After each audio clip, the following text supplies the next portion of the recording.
ایک بندہ بات کر رہا ہے، دوسرا بندہ سو رہا ہے، لیکن حقیقت یہ ہے کہ جو سونے والا ہے وہ جاگ رہا ہے،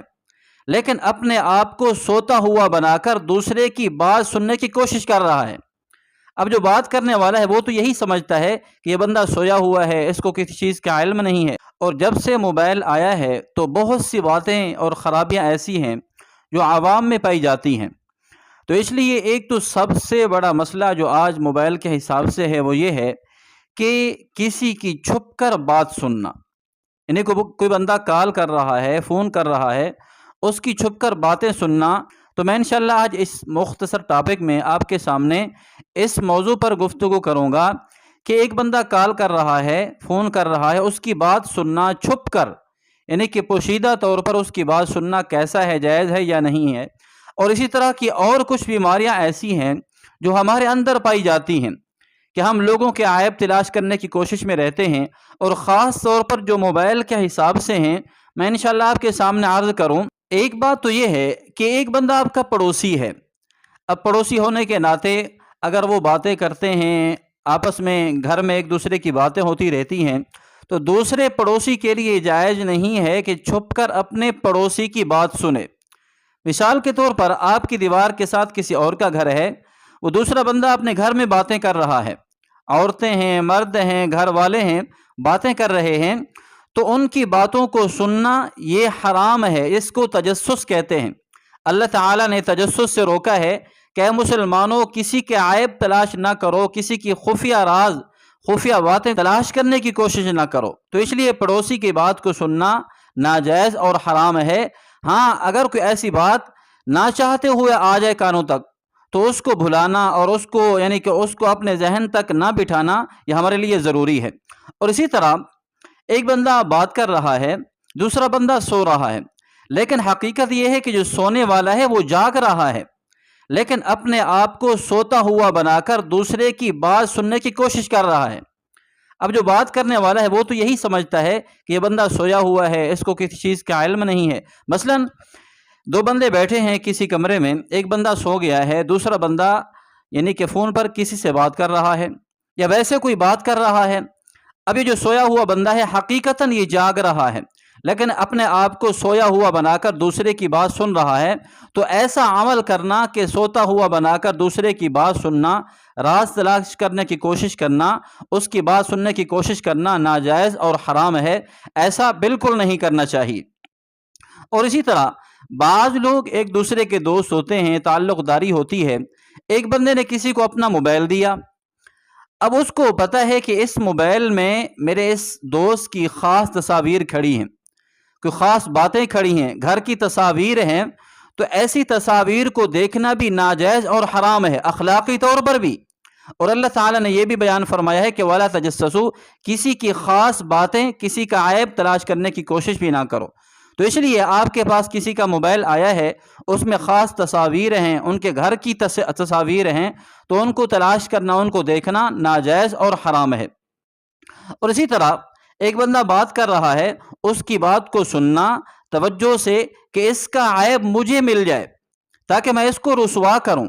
چاہے وہ بندہ جیسا بھی ہے۔ تو اسی طرح کسی کا عیب تلاش کرنا، اس کی بات سننا، یہ بھی ناجائز اور حرام ہے۔ اور اسی طرح دو بندے آپس میں باتیں کر رہے ہیں، فون پر بات ہو رہی ہے، تو ان کی کال آپ سے لگ گئی، یعنی ان کے فون کی کال آپ کے موبائل پر آ گئی، وہ آپس میں باتیں کر رہے ہیں، آپ کی یعنی کہ آپ کے پاس موبائل کی کال آئی ہے، آپ نے اس کو ریسیو کیا ہے، ان کی باتیں آپ سن رہے ہیں، تو ایسا کرنا حرام اور ناجائز ہے۔ ہاں، جب آپ کو معلوم ہے کہ یہ بات میری نہیں ہے، میرا ان باتوں سے کوئی تعلق نہیں ہے، تو آپ فوراً کال کاٹ دیں تاکہ اس کی بات آپ تک نہ پہنچے۔ اور اسی طرح بعض اوقات ایسا ہوتا ہے کسی کی خاص تحریر ہے، خط ہے، جو کسی خاص بندے کا ہے، آپ کے تعلق دار کا ہے یا کسی خاص بندے کا ہے، اس کو پڑھنا، کھولنا کہ اس میں کیا لکھا ہوا ہے، اس میں کیا باتیں ہیں، کیا راز کی باتیں ہیں، یعنی اس تحریر کو پڑھنا، خط کو کھولنا اور پڑھ کر اس سے یعنی کہ ایک نتیجہ نکالنا کہ اس کے اندر کیا لکھا ہوا ہے، تو ایسا کرنا حرام اور ناجائز ہے، ان سے بچنا بہت ہی ضروری ہے۔ اب یہ تو وہاں تک ہوئی کہ کسی کی بات کو تلاش کرنا، عیب تلاش کرنا، کسی کے گناہ کو دیکھنے کی کوشش کرنا ناجائز اور حرام ہے۔ لیکن اگر کوئی بندہ ایسا ہے، وہ کسی عہدے والا ہے، اس کی ڈیوٹی ہی ایسی ہے کہ لوگ جو غلط کام کر رہے ہیں ان سے مطلع ہو کر حکومت کو اطلاع دے، تو وہ بندہ اس میں داخل نہیں ہوگا۔ اور اسی طرح ایک بندہ حاکم ہے، اس نے رعایا کی دیکھ بھال کرنی ہے، ان کے حالات کو چیک کرنا ہے تاکہ ان کی اصلاح کی جائے، اور ان کی اصلاح کر کے ان کو سیدھے راستے پر چلایا جائے، تو اس دیکھ بھال میں کسی کے عیب کو تلاش کرنے کی کوشش کرنا، کسی کو دیکھنا کہ یہ غلط کر رہا ہے۔ مثال کے طور پر بعض حکومتی لوگ ایسے بھی ہوتے ہیں کہ منشیات کے خلاف کام کر رہے ہوتے ہیں، کوئی بندہ نشہ کرنے والا ہے یا فوڈ والے ہیں، یعنی کہ یہ عیب تلاش کرنا کہ یہ اشیاء میں غلط چیزیں تو استعمال نہیں کر رہے، گندی چیزیں تو اس میں نہیں ڈال رہے، یا یہ ہے کہ لوگ نشے میں تو نہیں لگ رہے، اور اسی طرح پیٹرول پمپس وغیرہ ہوتے ہیں ان کی تلاش کرنا کہ پیمانے کم تو نہیں ہیں، یعنی کہ پوری دنیا کے حالات کو آپ دیکھ سکتے ہیں۔ جب ایک بندہ کسی کا نگران ہے، بڑا ہے، حکومت والا ہے،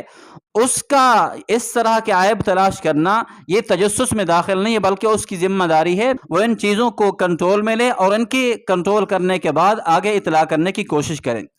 ہاں یہ بات ہے، اگر ایک بندہ آپ کا دشمن ہے یا کوئی ایسا خوفناک بندہ ہے جو کسی کو نقصان پہنچانے کی کوشش میں ہے، اگر وہ ایک پلان بنا رہا ہے کہ یہ پلان بنا کر کسی کی چوری کرنی ہے، کسی کو نقصان پہنچانا ہے، تو اس کی بات کو سن کر اصل بندے تک یہ بات پہنچانا کہ یہ آپ کے خلاف باتیں کر رہے ہیں، تو ایسا کرنا بھی حرام نہیں ہے۔ اور اسی طرح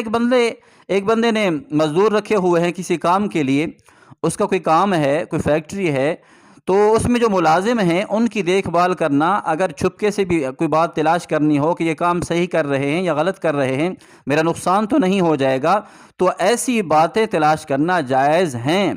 اور اس کی ذمہ داری بھی ہے، اس کا اس میں نفع بھی ہے۔ لیکن لا محالہ ایسے ہی کسی کے عیب تلاش کرنا، کسی کے گناہ دیکھنے کی کوشش کرنا، کسی کی تصاویر ہے، چھپ کر باتیں سننا، ایسا ناجائز اور حرام ہے اور تجسس میں داخل ہے۔ اور اللہ تعالیٰ نے تجسس سے انسانوں کو بچنے کا، مسلمانوں کو بچنے کا حکم دیا ہے۔ اللہ تعالیٰ مجھے بھی، آپ کو بھی ان باتوں پر عمل کرنے کی توفیق عطا فرمائے۔